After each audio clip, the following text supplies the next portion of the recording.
And of course, the natives in the Americas had absolutely no clue what it was. All right. The natives didn't have the idea or the concept of, oh, these people are white, so they're different. To them, different shades of color didn't quite register. But the thing that they did notice about the Europeans was their hair, and that they had a lot of it on their face. Okay? Most Native Americans can't grow facial hair. Not being racist, it's just a fact.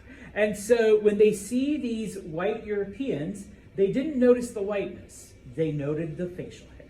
Okay, and they're like, oh my God, these guys are like, like half men, half beasts. They've got hair growing on their faces. Okay, and of course, their poor manners because they showed up, as conquerors. They showed up to basically take things. Okay, now, of course,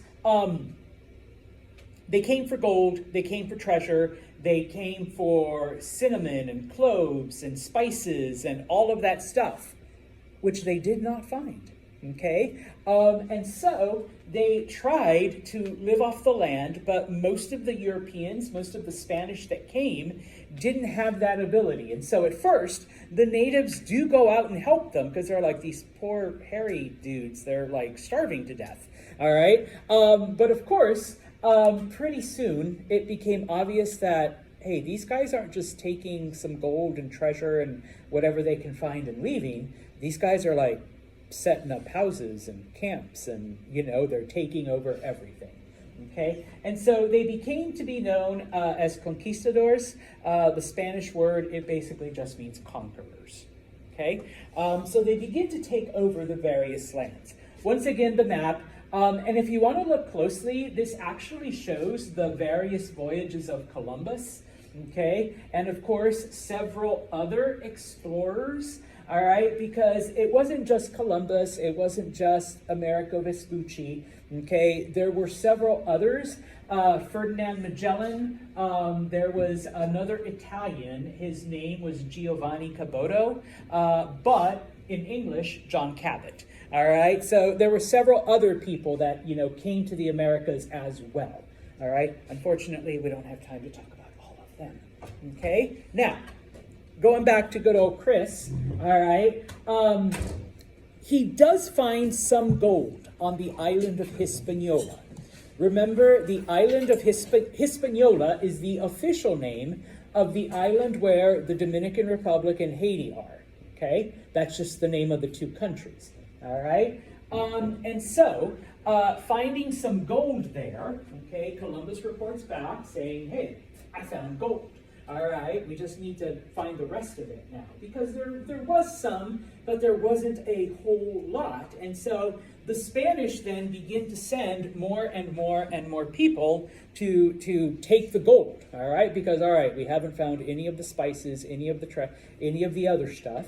That kind of convinced them that America was right, okay?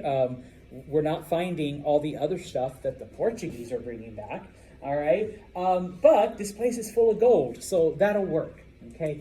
Obviously, the natives begin to resist, but of course, they were no match for the Spanish weapons. The Spanish had guns, the Spanish had cannon, all the natives had were bows and arrows, okay? So even though the natives outnumbered them, and so Spanish would come in, they would raid a village, they would take all the treasure and all the valuables they could, they would kill most of the men and then take everybody as slaves and move on to the next place, like tell us where the gold is, okay?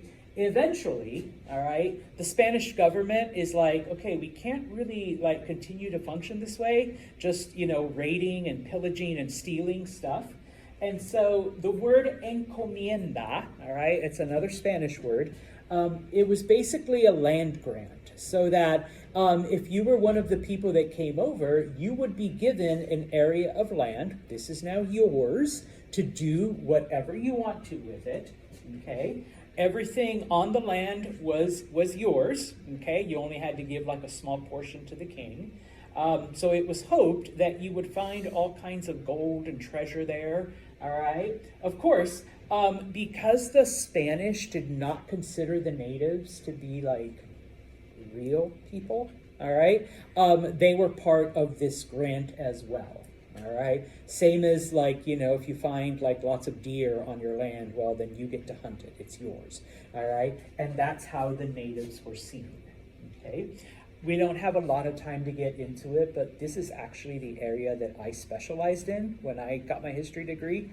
For the next like 30-ish years, the biggest debate in Spain, because it was brought up by, ironically, the Catholic Church, do the natives have souls? If they have souls, then we need to treat them like people and baptize them into the Catholic Church. If they don't have souls, then okay, yeah, you can do whatever, pardon my Spanish, you can do whatever the fuck you want with them. All right, you can use them as slaves, you can do whatever, okay? And so that was the big debate, all right, for the next several years. And so while this is happening, okay,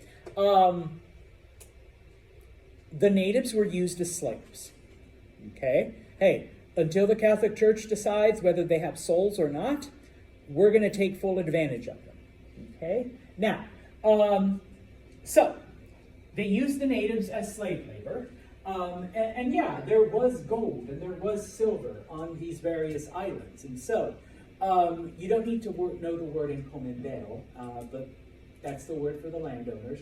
They obviously became rich, all right, because they have all these slaves finding gold for them, okay?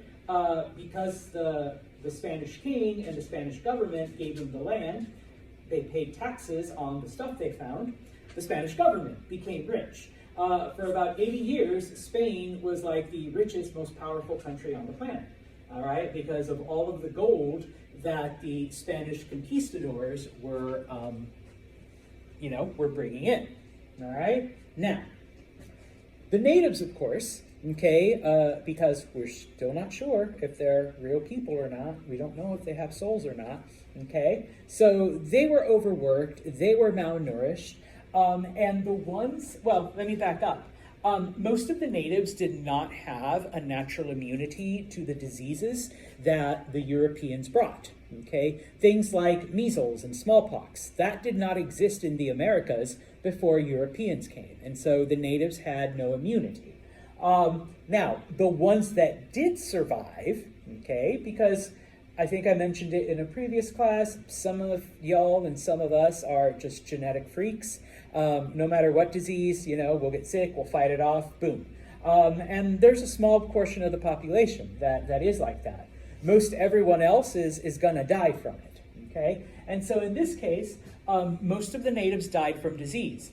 The ones that survived, the measles and the smallpox and all the other stuff, they ended up dying because the Spanish wouldn't feed them. They had to meet a quota of how much gold they brought in, otherwise they got no food, all right? They had to meet a particular goal, otherwise then the Spanish would force them to continue working, or they would be punished for not bringing in the right amount of gold, okay? Now, yes, there was gold, but there wasn't as much as there would later be in Mexico. So eventually the gold runs out, all right? In Cuba, on Hispaniola, on Puerto Rico, the gold is gone, okay? And so the Spanish that are there are like, well, okay, what the fuck are we gonna do now?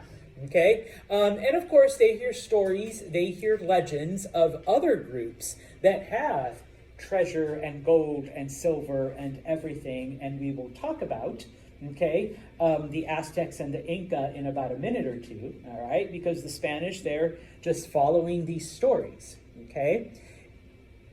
In Cuba, Puerto Rico, Dominican Republic, all of the islands that they leave behind, the Spanish now begin to plant other crops, okay? The most productive and valuable one is sugar.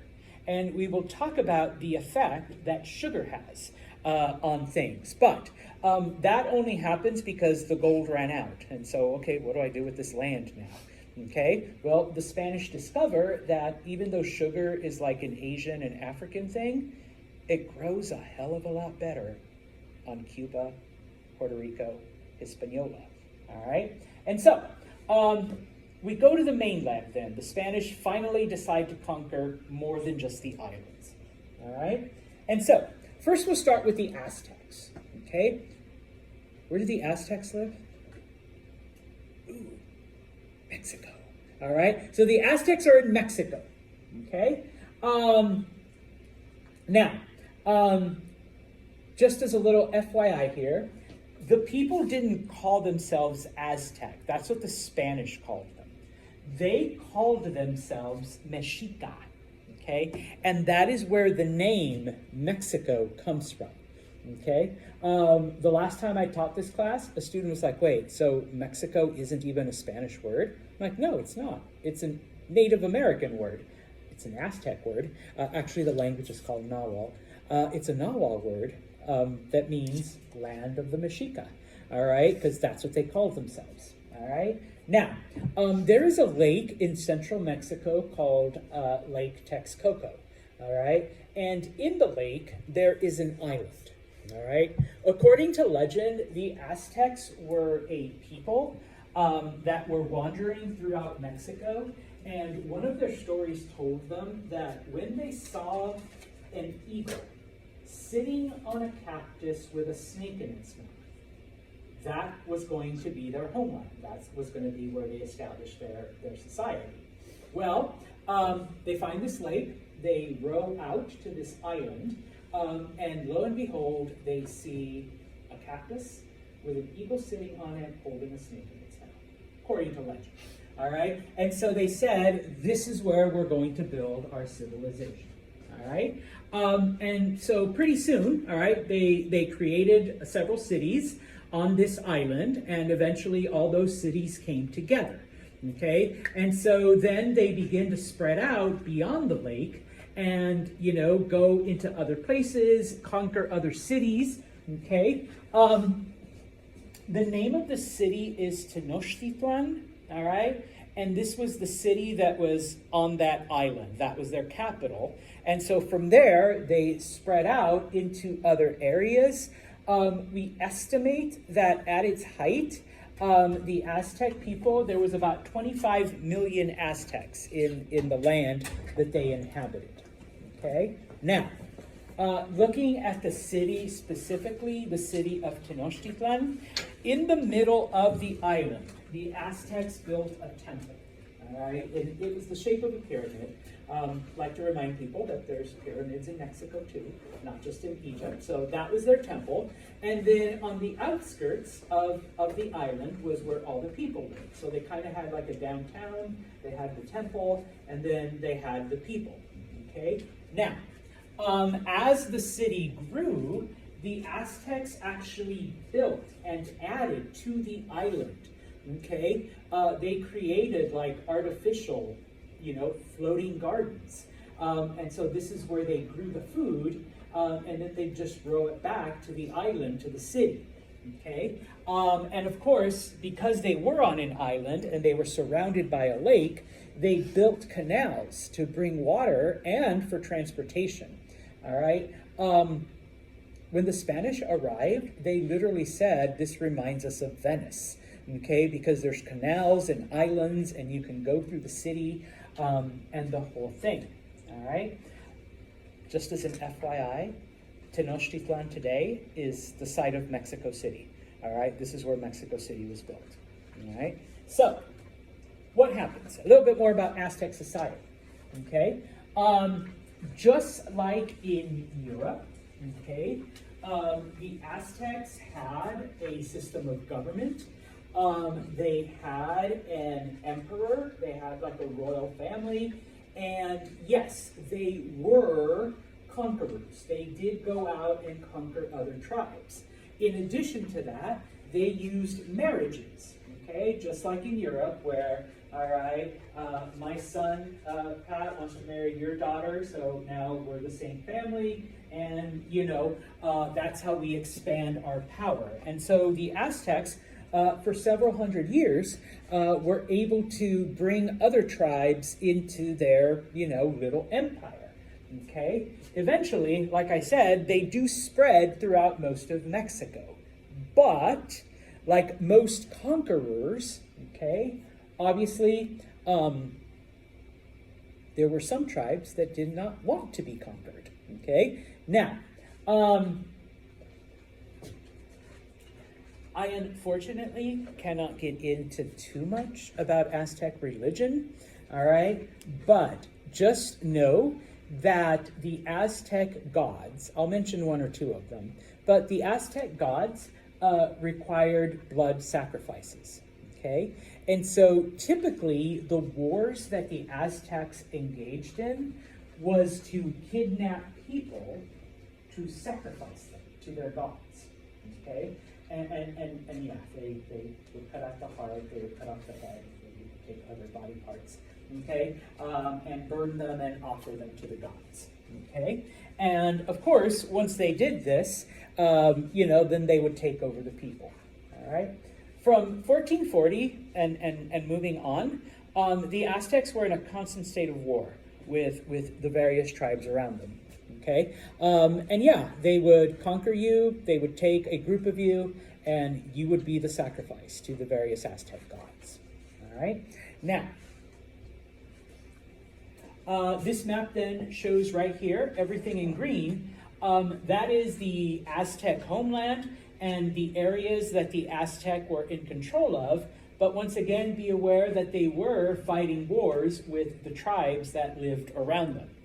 Okay, now, one day, okay, and it's in 1517, okay, the Aztec emperor gets news that there are pale men with beards and monsters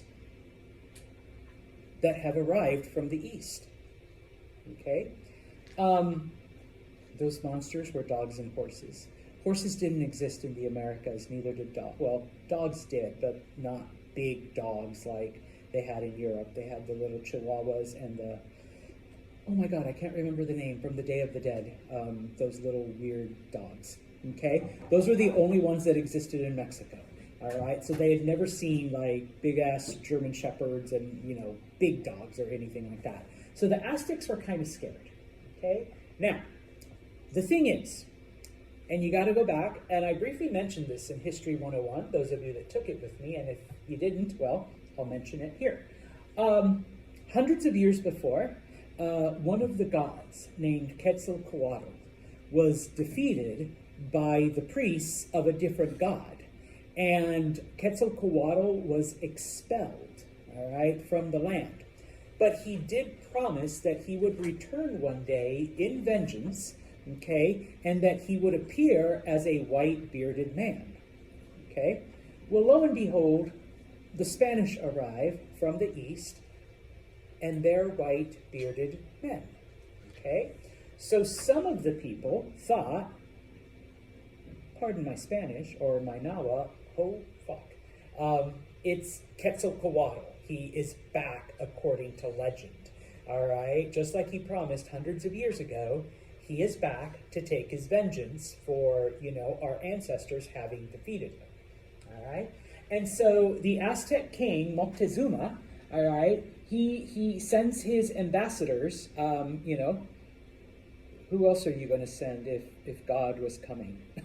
All right, so now, the Spanish were led by a man named Hernan Cortez, okay?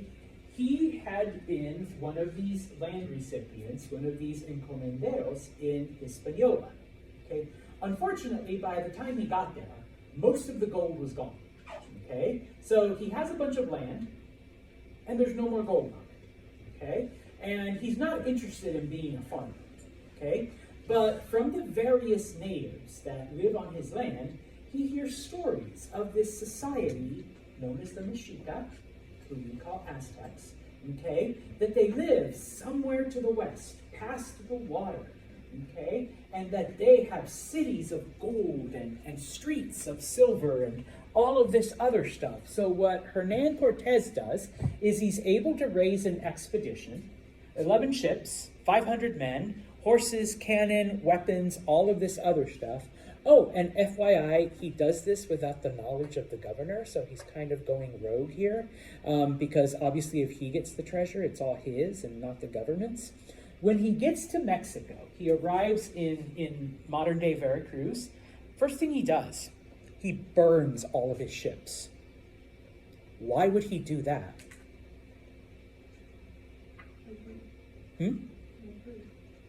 Okay. Yeah. If his men get scared and want to retreat, can they? No. All right. So we either have to win, we either have to conquer everything, or we're just going to die. Okay. It's do or die, literally. Okay. And so he begins to march into central Mexico. Along the way, he actually finds all of these tribes that are like, oh, you're going to go conquer the Aztecs? We'll help you.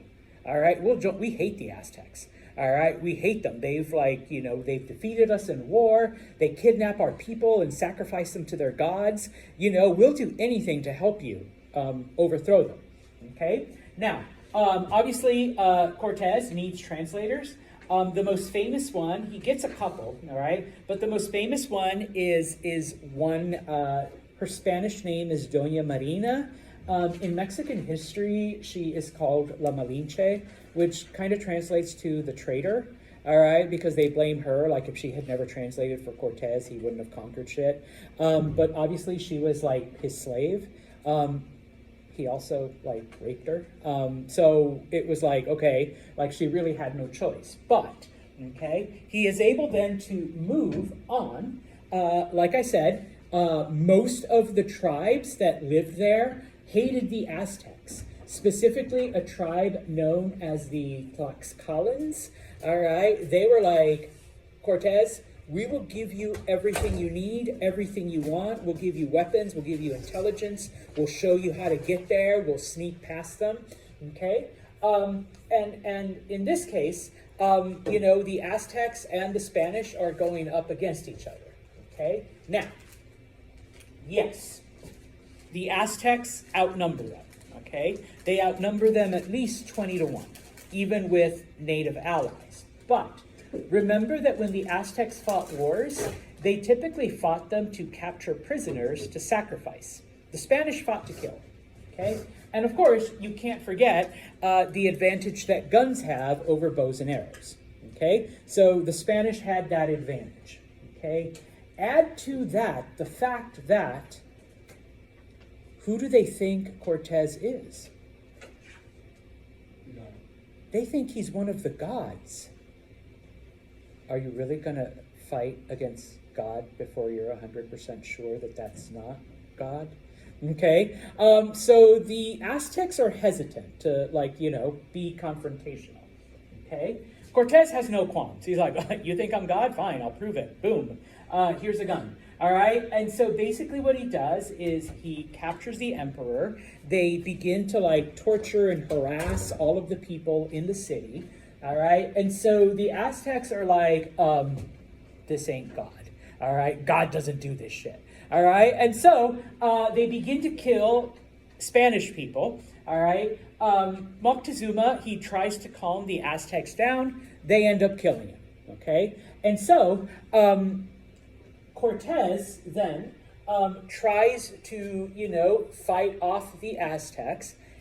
He is defeated, all right, the first time, okay? He is defeated, and so the Spanish, try to escape, all right? We have found, these are just illustrations, one from the Spanish side, okay? And of course, one from the native side, all right, of what happened. All right. As you can see, the Spanish drawing shows them being heroic and, guns and fighting them off. The Aztecs, of course, they cut them into little pieces. Off comes a leg and a head and an arm, and stuff like that. Okay. The Aztecs do win round one. Okay. But then the Spanish come back 2 years later. They bring more soldiers. and they bring artillery. Okay? Now, by this time, okay, the Aztecs had also brought an unexpected guest known as smallpox. And the people had started to become infected. The Aztecs, the Spanish quickly realized that the reason why so many of the natives are dying from it is because they have no immunity. So we see one of the first examples of biological warfare. They build catapults and take the bodies of infected people and shoot them into the city. Okay, so that, sorry, Mercedes has smallpox. We fire her into the city. Remember, the city is on an island and they're surrounded by the Spanish and the Tlaxcalans. So the Aztecs can't escape. And now we have like infected bodies literally falling from the sky. And so, yeah, they're catching smallpox.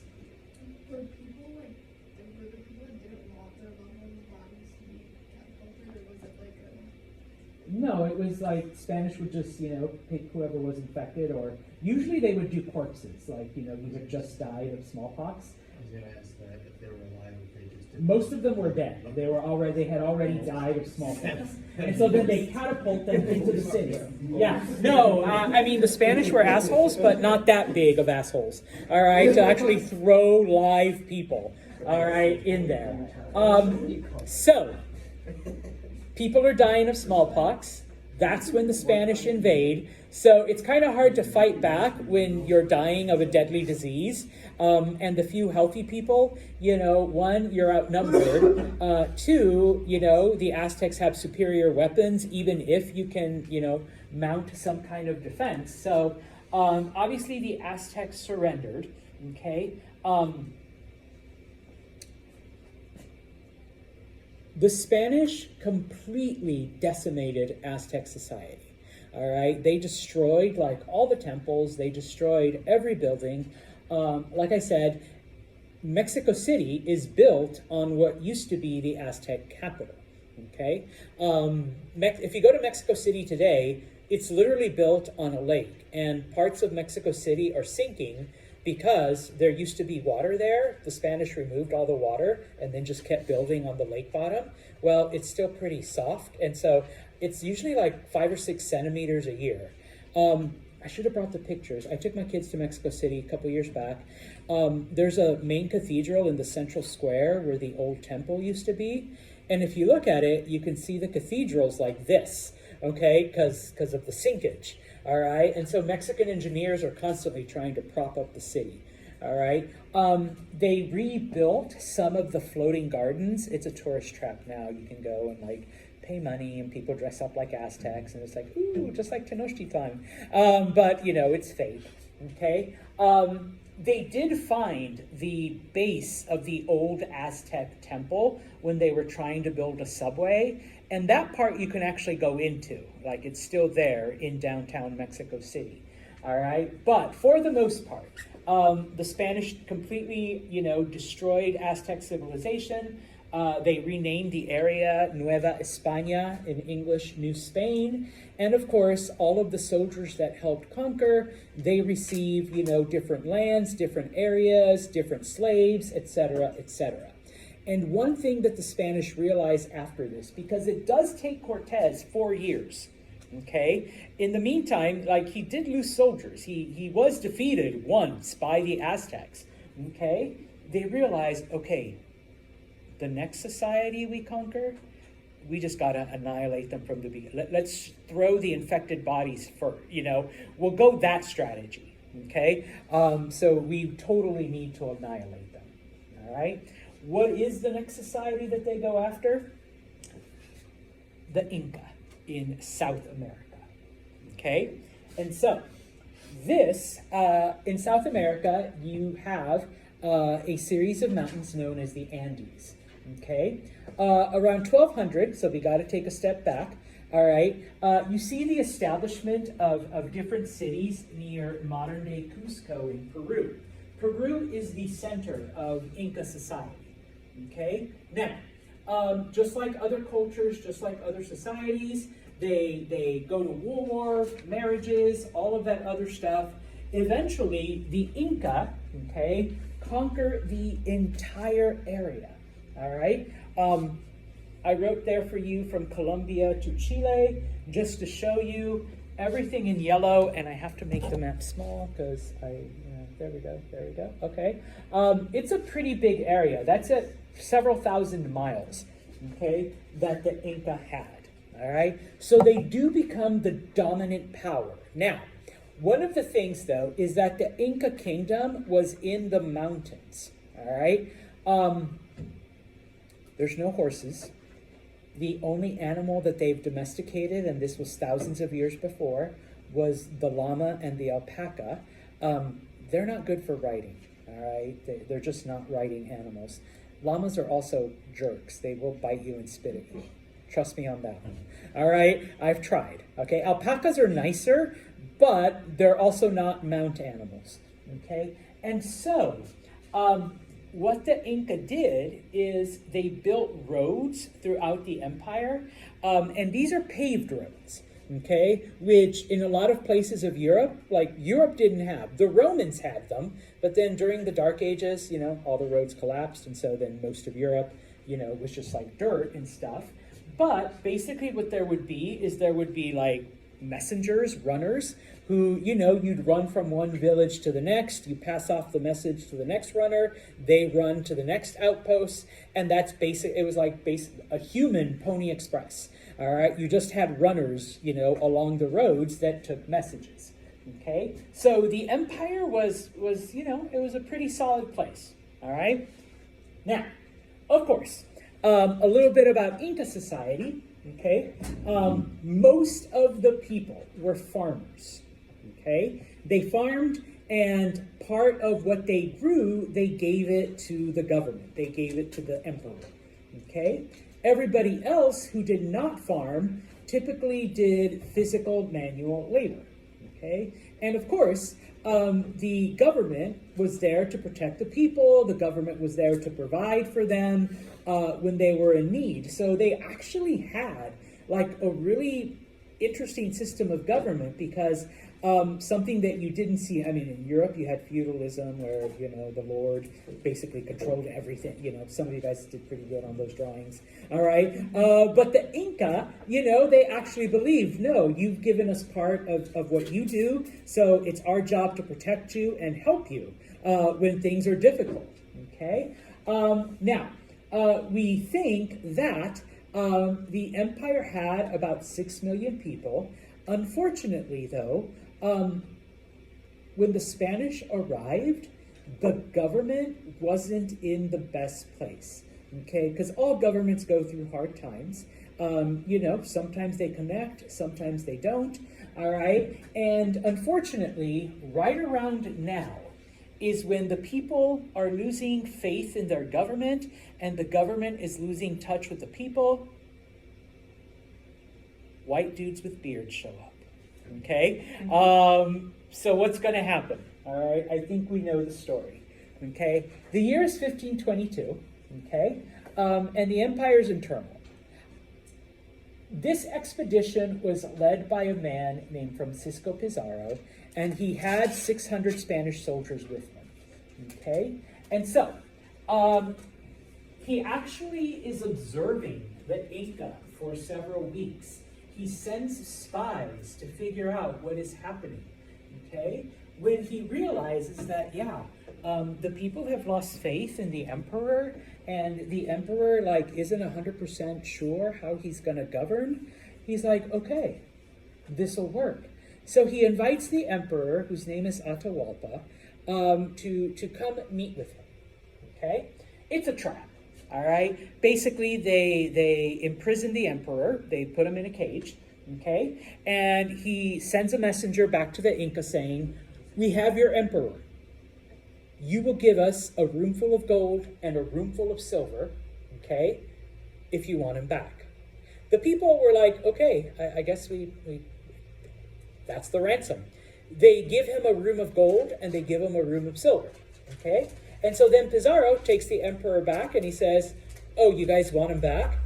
And then they behead him, all right? They're like, we'll give him back to you a piece at a time, Okay, and of course, because they learned from Cortez and the Aztecs, they can't, half-ass this. They have to just go all out and destroy them.